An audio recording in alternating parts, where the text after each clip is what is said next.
La garganta. Listo, vamos. Entonces, a continuar.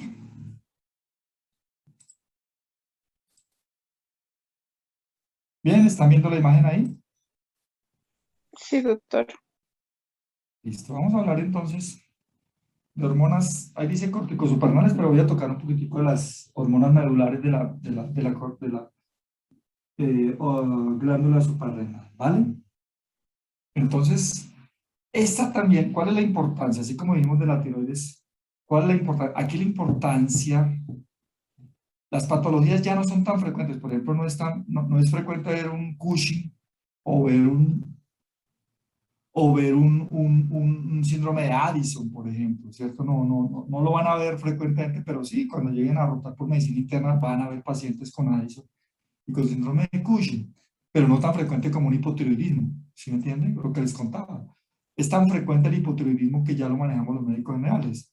Ya los especialistas no saben, ¿no? Tienen que manejar el médico general, ya tienen que saberlo cómo hacerlo. En cambio, ya el Addison o el Cushing sí ya es manejo del endocrinólogo, ya no nos podemos meter la mano nosotros porque ya la cosa cambia a otro nivel. ¿Listos? Bien, entonces hablemos de una glándula muy interesante que se llaman las glándulas suprarrenales. Recordemos rápidamente la anatomía y mucha histología. Entonces, parece un helado de chocolate con limón, pero no, esto se supone que son los riñones, y esto parece una mazorca, pero no, este es el páncreas. Entonces, lo que tenemos aquí es que tenemos los dos, los dos riñones, y encima, fíjense ustedes, y encima lo que tenemos es las dos glándulas. Pesan aproximadamente 4 gramos, son chiquiticas, pequeñitas, localizadas en los poros superiores de los riñones, ¿cierto? Que tienen forma triangular, la derecha es más triangular, la izquierda es más en casquetes, como lo vieron en anatomía, y que si hago un corte de la glándula y entonces voy a verla por dentro, entonces voy a encontrarme con dos estructuras claramente identificadas, que son la médula suprarrenal y la corteza suprarrenal. ¿Cómo lo vería yo? Entonces la médula, espérenme un momentico, la médula es lo que está más adentro y la corteza, como su nombre lo indica, es la parte externa. Entonces la médula suprarrenal, que es la parte más interna de la glándula, ocupa más o menos el 20% de la glándula y está relacionada con la secreción de unas hormonas que se llaman catecolaminas. Catecolaminas. Y dos tipos de células encontramos en esta zona, que son las células ganglionares que secretan, que están relacionadas con el simpático, y las células cromafines, que son las que secretan adrenalina y noradrenalina. Adrenalina y noradrenalina, recuerden, catecolaminas. Catecolaminas. Están relacionadas con el simpático, entonces recuerden todo lo que producen en el corazón, recuerden lo que producen los bronquios, ¿cierto? Que ya vimos, están relacionadas con eso. Si nos vamos a la corteza suprarrenal, o sea, a esta zona, no a esta que es la médula, esta es la corteza, vamos a darnos cuenta que esa corteza la puedo dividir en 3 zonas. Una zona, teniendo como base que la glándula está envuelta en una cápsula. Una zona que está más pegada a la cápsula se llama la zona glomerular. Una zona intermedia que se llama la zona fascicular y una zona que está más pegada a la médula que se llama zona reticular. Por lo tanto, entonces podemos distinguir claramente 3 zonas de la corteza suprarrenal: glomerular, fascicular y reticular. Cada una de esas zonas también se conoce como la zona glomerular, como la zona de los mineralocorticoides, la zona fascicular como la zona de los glucocorticoides y la zona reticular como la zona de los andrógenos suprarrenales. ¿Por qué tengo que poner el apellido suprarrenales? Porque también producimos andrógenos en los testículos los hombres, ¿cierto? Entonces tenemos que ser claros en que estas son. Si la viéramos en un corte histológico, en un corte a vuelo de pájaro, en un microscopio, veríamos que esta es la zona de la médula, lo que produce las catecolaminas, y la corteza con tres zonas: glomerular, que es la que está más pegada a la cápsula, la fascicular y la reticular, que es la que está más pegada a la médula.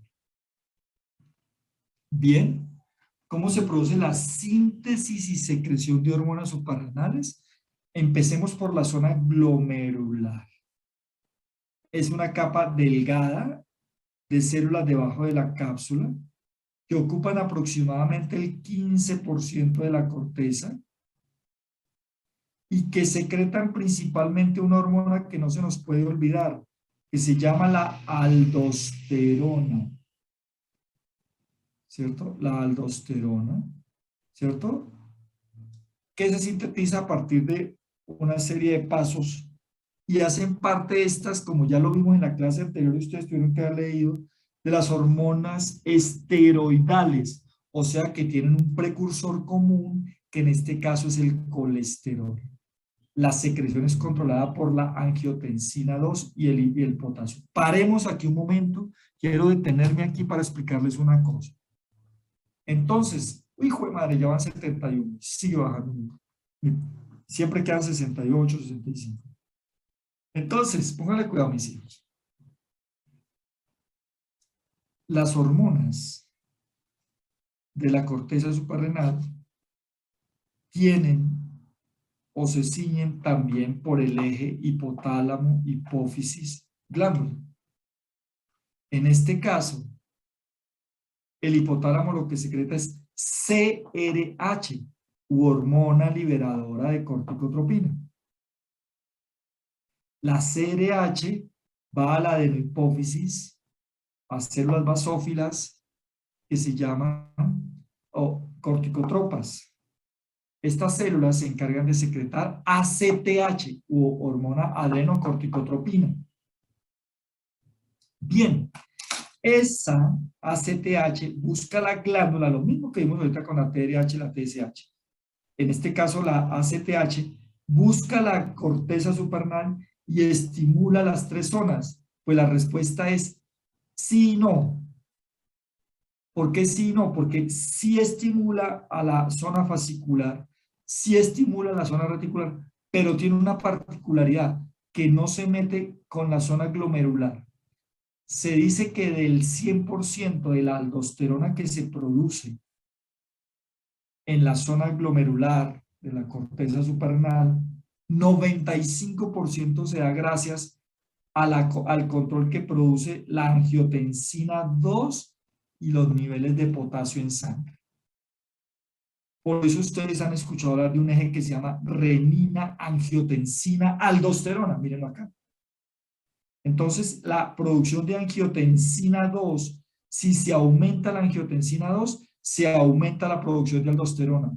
Si se aumenta el potasio en la sangre, se aumenta la producción de aldosterona. Pero si se aumenta la ACTH tan solo, estimula menos del 5% de la producción de la zona glomerular. Por lo tanto, la secreción de aldosterona no se rige por el eje CRH-ACTH aldosterona, sino que se rige por los niveles de angiotensina 2 y de potasio. Eso es una cosa que les debe quedar clara desde ahora.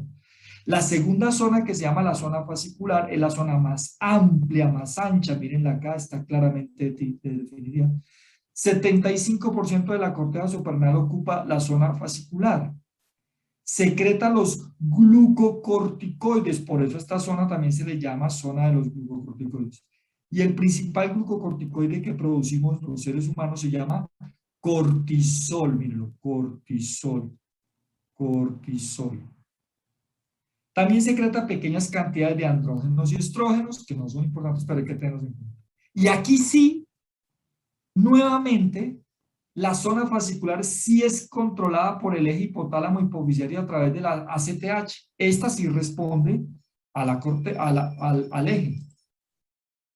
Tenemos la zona reticular, que es la zona más profunda, perdón un momentico, la zona más profunda de las tres, y también se conoce como la zona de la secreción de andrógenos supernales. Ojo que tiene que tener el apellido supernales, ya les dije por qué. ¿Qué produce? DHE o dehidroepiandrosterona, androstendiona, pequeñas cantidades de estrógeno y pequeñísimas cantidades de glucocorticoides de cortisol. Esta zona también es controlada por él. También es controlada por él. Muy bien, muy bien. Entonces repitamos otra vez. La secreción de aldosterona y cortisol tienen mecanismos distintos de secreción. ¿Por qué? Porque quien estimula la secreción de aldosterona son los niveles sanguíneos de angiotensina 2 y de potasio. Si los niveles de angiotensina 2 están aumentados, se aumenta la producción de aldosterona y puede llegar a producir hasta hipertrofia de la zona glomerular. Pero ¿qué pasa si lo que necesitamos es cortisol? Este sí se rige por el eje CRH-ACTH, entonces la secreción de cortisol y andrógenos también, o sea, de la zona reticular, y puede producir una hipertrofia de la zona fascicular y reticular. Ahí lo volví a repetir. Bien. Estas hormonas, las hormonas sexuales, el cortisol, la aldosterona, son o hacen parte del grupo de las hormonas esteroidales, o sea que tienen un precursor común que se llama nuestro amigo el colesterol. ¿Cómo se producen entonces? A partir del colesterol que sintetizamos y que tenemos en el cuerpo, este se mete a las células, ya sea las células de la zona fascicular, de la zona reticular, de la zona glomerular, van a la mitocondria, en la mitocondria el colesterol es escindido, es cortado por enzimas como la colesterol desmolasa, entre otras, y forma una sustancia precursora común de todas las hormonas esteroidales que se llama la pregnenolona. La pregnenolona, a partir del colesterol, sintetiza todas las hormonas esteroidales de su padre. No lo vayan a olvidar, de la corteza, lógicamente. Entonces, ¿cuál es la vía de síntesis de los esteroides suprarrenales? De las mitocondrias al retículo sarcoplásmico seguido. Bien, hablemos del primer grupo de hormonas. Entonces se llaman del primer zona, que se llama la zona glomerular, y produce los mineralocorticoides. Mineralocorticoides como la aldosterona, desoxicorticosterona, corticosterona. Mire que el cortisol tiene actividad mineralocorticoide mínima. Se secreta en grandes cantidades para poder producir ese efecto. Pero quien en realidad se considera un mineralocorticoide por excelencia, ¿quién es? La aldosterona. 90% de la actividad mineralocorticoide en el cuerpo es gracias a nuestra amiga, la aldosterona. En cambio, la zona fascicular también se llama la zona de los glucocorticoides, y entre ellos tenemos medicamentos que son similares al glucocorticoide por excelencia que producimos, como prednisona, metilprednisolona, dexametasona. Pero el que nosotros producimos se llama cortisol, muy potente, y este es el responsable del 95% de la actividad glucocorticoide. Entonces, perdón, entre el 90 y el 95% del cortisol plasmático se une a proteínas del plasma, a la globulina fijadora de cortisol o transcortina. No les gusta irse solo, como T3 y T4 tampoco les gusta irse solo. Este se transporta unido a proteínas. El cortisol tiene una vida de 60 a 90 minutos, o sea que lo producimos diariamente y lo vamos utilizando. La aldosterona tiene una vida más cortica todavía, de 20 minutos. Los esteroides se metabolizan en el hígado. ¿Qué quiere decir entonces? Que cuando ya utilizamos aldosterona, cuando ya utilizamos cortisol, cuando ya utilizamos hormonas sexuales y los necesitamos eliminarlos, se metabolizan a nivel del hígado, conjugándose con ácido glucurónico. O sea, un paciente que tenga un problema hepático va a tener que comenzar a acumular estas y no es bueno. Eso después lo verán en patología. Entonces no olviden pegarle una repasadita a síndrome de Cushing y Addison también, ¿cierto? Como parte del estudio de las tareas. Entonces ya tienen varias tareas de fisiología. Primero, estudiar todo lo que tienen que estudiar para el quiz de dentro de 8 días.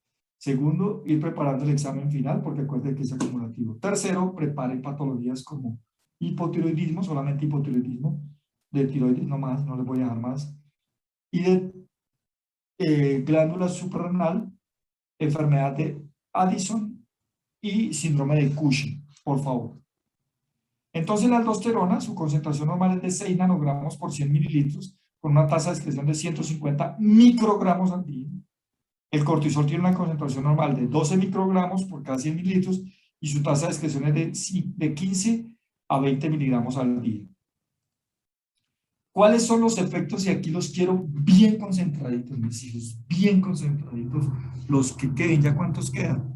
72. Bien, no, esto es una maravilla, hoy me han perdonado la vida. Hoy por lo menos tengo 2 más que de costumbre. ¿Cuáles son los efectos renales y circulatorios de la aldosterona? Espero que los 72 por lo menos 20 me estén poniendo cuidado.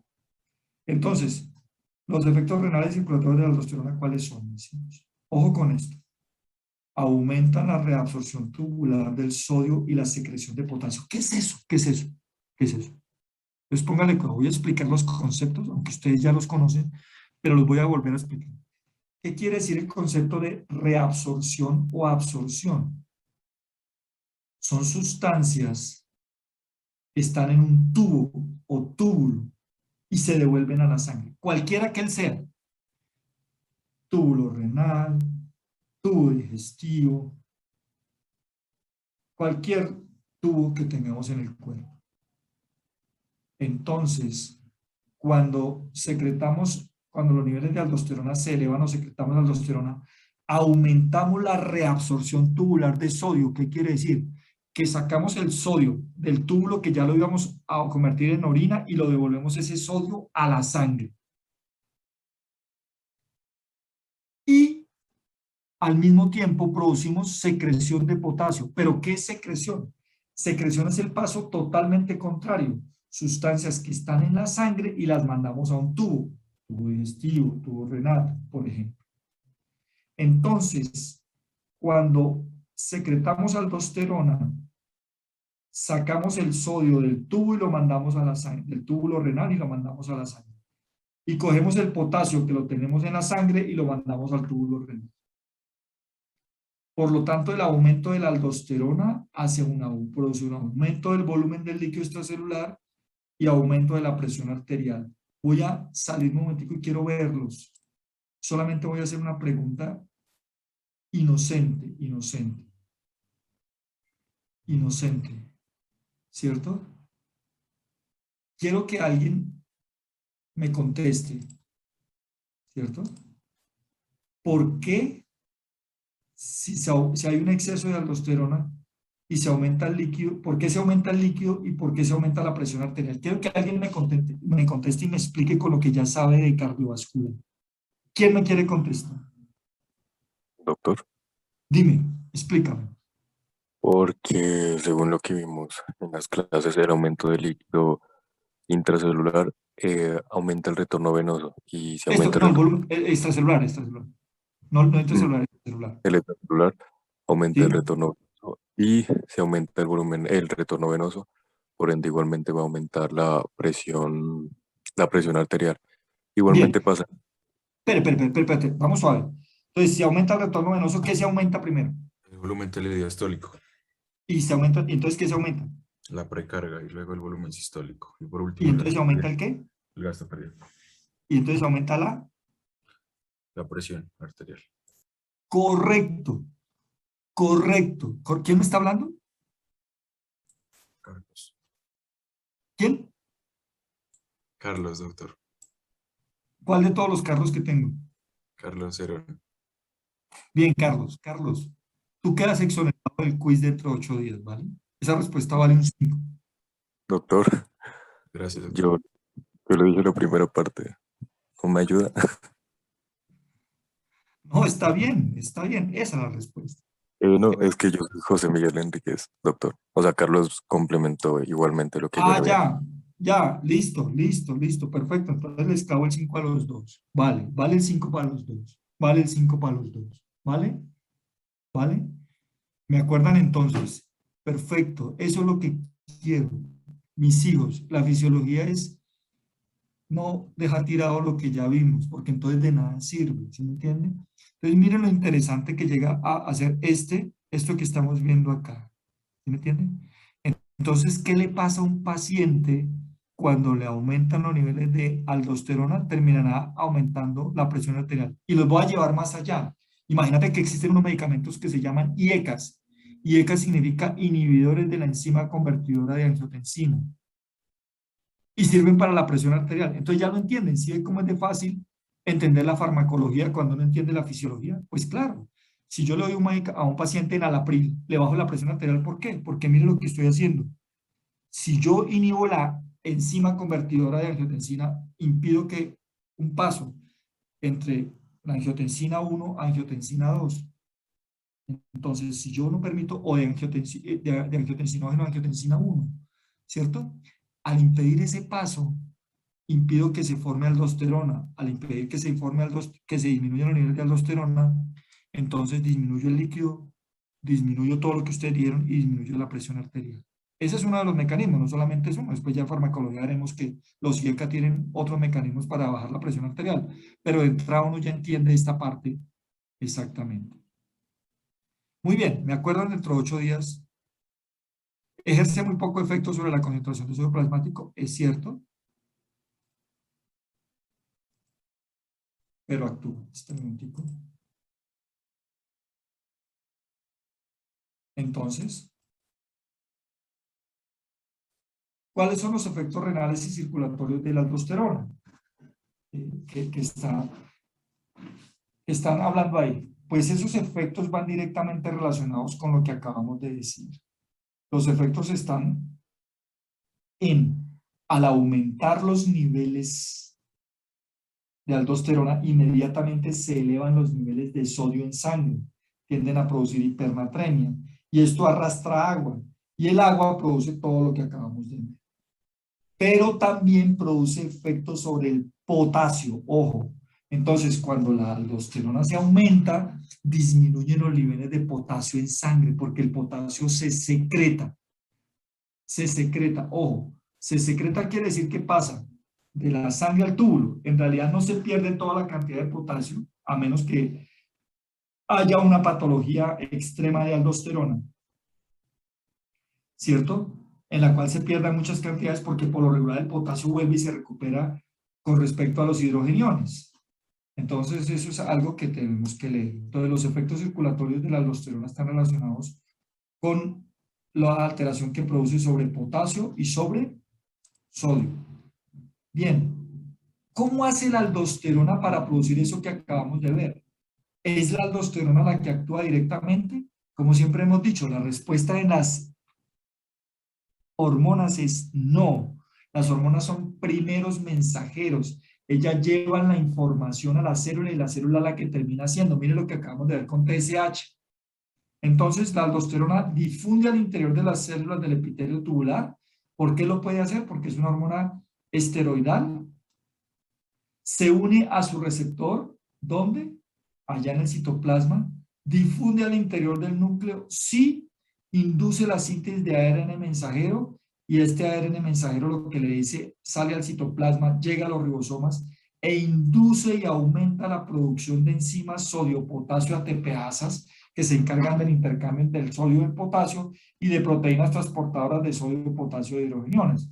En otras palabras, no es la aldosterona la que coge un sodio y lo mete para acá y un potasio y lo mete para allá, no. Ella lo que le manda es una información al núcleo de la célula para que aumente la producción de enzimas sodio, potasio, ATPasas, por ejemplo, bombas que hagan que se produzca el intercambio entre las dos zonas.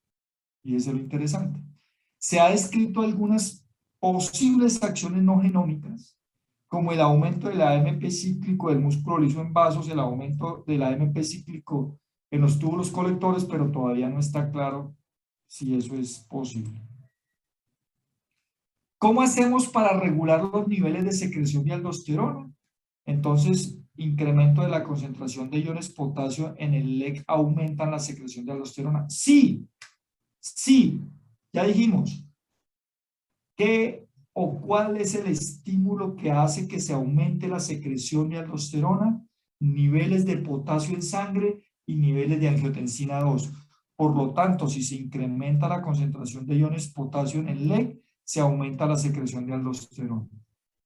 Si se aumenta la actividad del eje renina-angiotensina-aldosterona, se aumenta la secreción de aldosterona. Pero miren si se incrementan los niveles de sodio en el LEG, ¿disminuye la secreción de aldosterona? Sí, porque si yo tengo el sodio alto en sangre, ¿para qué necesito más aldosterona? Porque antes me aumentaría la reabsorción de más sodio y tendría yo ya problemas de hipernatremia. Entonces, la ACTH tiene un efecto mínimo regulador, como ya vimos, porque en realidad no le hace caso al eje. Muy bien, ahora hablemos de las funciones de los glucocorticoides. Entonces, lo primero que tenemos que saber sobre los glucocorticoides es que el 95% de la secreción es cortisol. El resto son otras cosas que no tienen importancia. Entonces, los efectos del cortisol sobre el metabolismo. Aquí viene una cosa más compleja, amigos. Lo que acabamos de ver de la aldosterona es muy sencillito. En cambio, el colesterol es un poco más complejo. Aquí la pita se enreda un poco más por la cantidad de funciones que cumple el cortisol. Por ejemplo, cumple funciones sobre los carbohidratos. ¿Qué hace o qué efectos tiene el cortisol sobre los carbohidratos?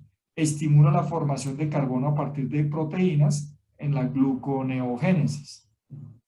Entonces, a partir del hígado, el cortisol aumenta las enzimas que convierten aminoácidos en glucosa dentro de los hepatocitos, gluconeogénesis. Además, el cortisol moviliza aminoácidos de los tejidos extrahepáticos como músculo, como tejido adiposo. En este caso, músculo.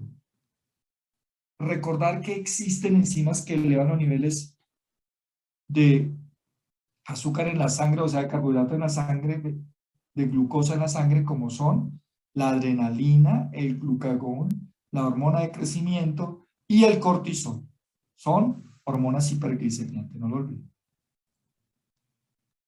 Pero también el cortisol hace una disminución de la utilización celular de glucosa. El cortisol reduce el ritmo de utilización de la glucosa por la mayoría de las células. Importantísimo. Por lo tanto, entonces, la glucosa no la utilizamos y se incrementan los niveles en sangre. Produce un incremento de la gluconeogenia, eso induce a aumento de la glucemia. Produce una reducción moderada de la utilización celular de glucosa, eso aumenta la glicemia. Estimula la secreción de insulina y entonces uno dice, pero espérate, si se estimula la secreción de insulina baja los niveles de glucemia. No, porque al mismo tiempo que estimula la secreción de insulina, disminuye la sensibilidad de los tejidos a la misma, incrementando el azúcar en la sangre en un 50%, lo que se conoce como diabetes suprarrenal, entre comillas, diabetes suprarrenal. Entonces, efecto del cortisol sobre el metabolismo de las proteínas. Hay una reducción de las proteínas celulares debido al descenso de la síntesis, como un aumento del catabolismo de las proteínas ya existentes, ojo con eso. El cortisol disminuye la formación de ARN y síntesis de proteínas de muchos tejidos extrahepáticos como músculo y tejido adiposo. El cortisol aumenta las proteínas del hígado y del plasma. Al mismo tiempo reduce las proteínas de otros lugares del organismo y estimula las proteínas del hígado y del plasma.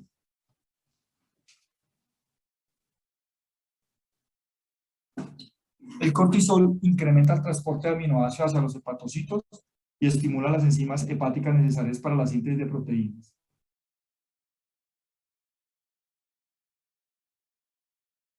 ¿Cuál es el efecto del cortisol sobre el metabolismo de las grasas? Aumenta la movilización de ácidos grasos del tejido adiposo, aumentando la utilización de ácidos grasos con fines energéticos. Espérenme un momento.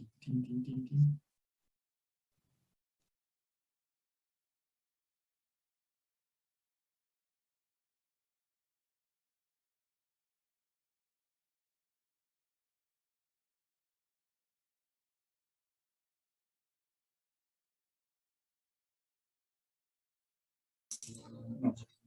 Entonces, ya vimos el efecto que produce sobre el azúcar, sobre los carbohidratos, el efecto que produce sobre las proteínas. Ahora, ¿qué efecto produce el cortisol sobre el metabolismo de las grasas? Movilización de ácidos grasos de tejido adiposo, aumentando la utilización de ácidos grasos con fines energéticos. ¿Y por qué se produce esto? Porque acuérdese que reduce la utilización de glucosa por las células. Entonces, de algo tenemos que vivir, de algo tienen que vivir las células. Y ese algo es los ácidos grasos. Por lo tanto, está relacionado con obesidad inducida por exceso de cortisol, que produce el cuello de búfalo y el cara de luna llena, que ustedes van a ir a investigar, ¿cierto? Que esa es la tarea que tienen. Todo lo que tienen para leer para ahorita, ¿verdad? Al cortisol también se le ha llamado la hormona del estrés. ¿Por qué? Entonces, porque nos ayuda a producir o está relacionada con la resistencia al estrés, ya sea estrés físico o neurógeno, en el cual se aumenta la secreción de ACTH, seguido con, pues, lógicamente, con la secreción de cortisol, porque recuerde que el cortisol sí acepta el eje CRH, ACTH, cortisol. Por ejemplo, ¿en qué evento se eleva el cortisol?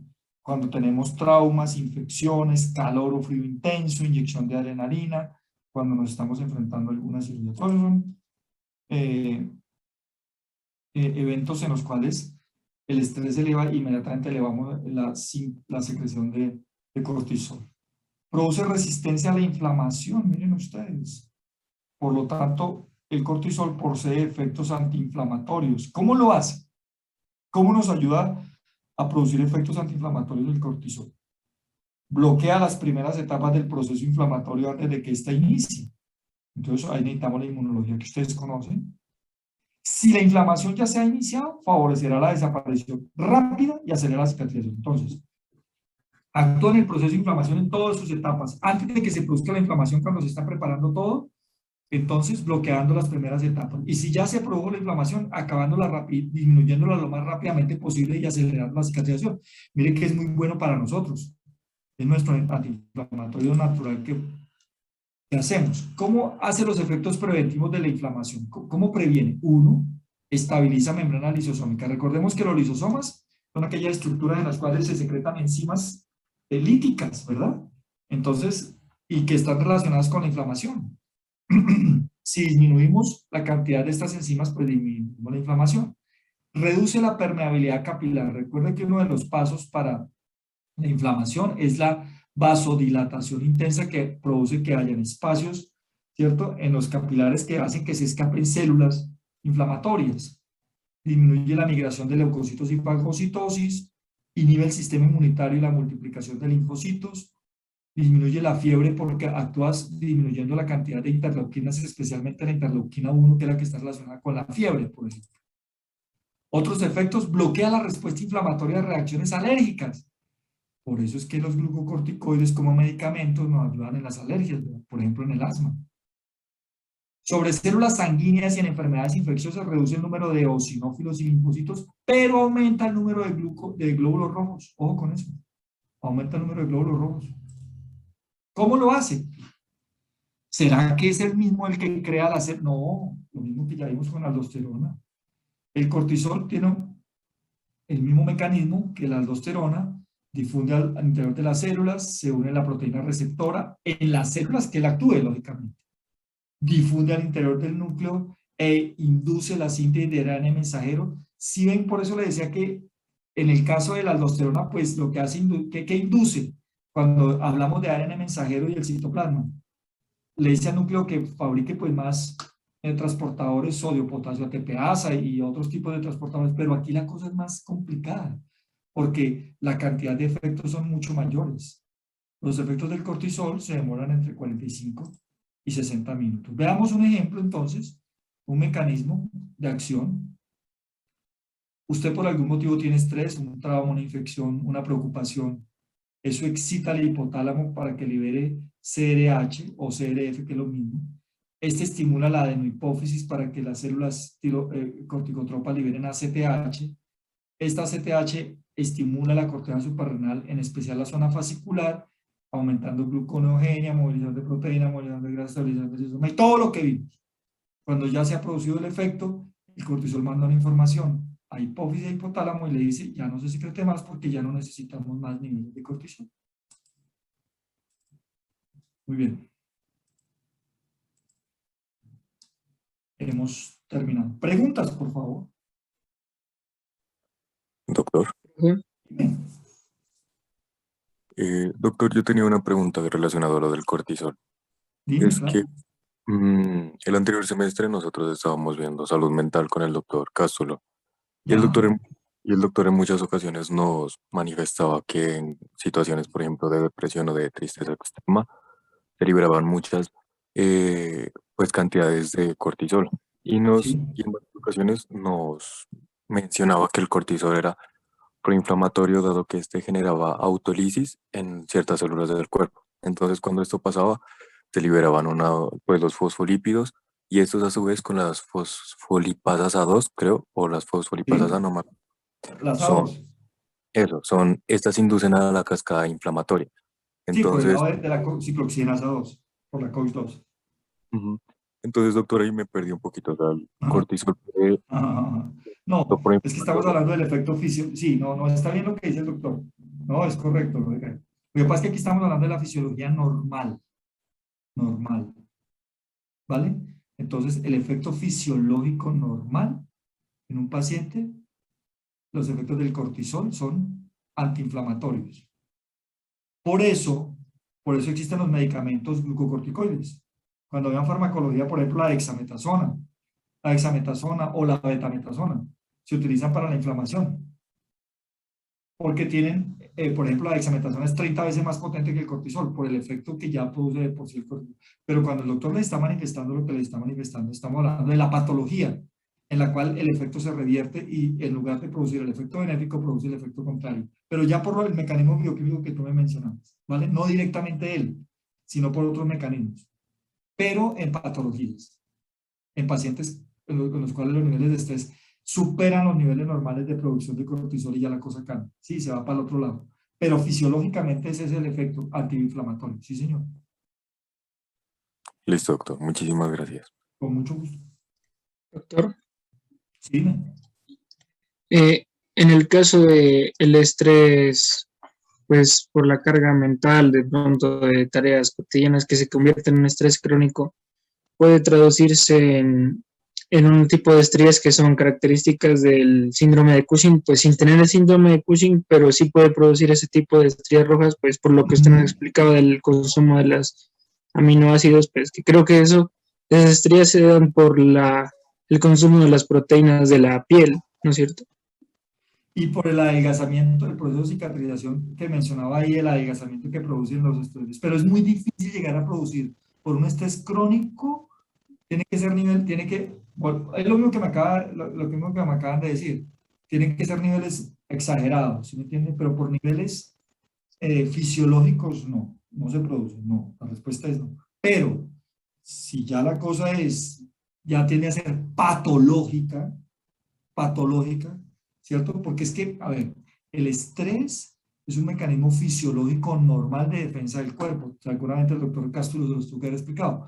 Pero cuando se convierte en un proceso patológico que ya da visas de una patología como el síndrome de ansiedad, ¿cierto? O esas patologías que él maneja mejor que yo, pues ya la cosa cambia y los niveles ya pueden llegar a producir eso. Pero por niveles fisiológicos no.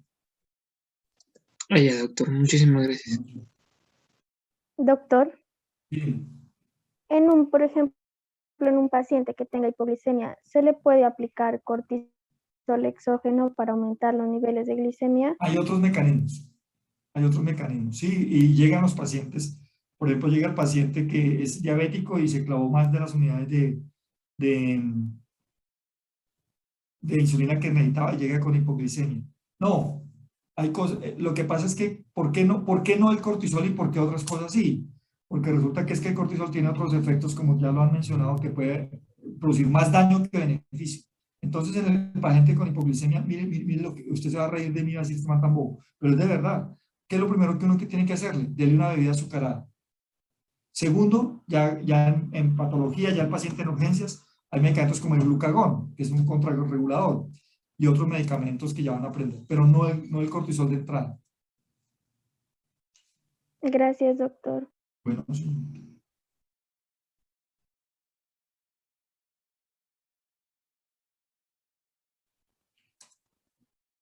Listo, si no hay más preguntas, les agradezco mucho. Los mismos 67, 68 de siempre que terminan. Muchas gracias, muy amables, muy queridos por aguantar.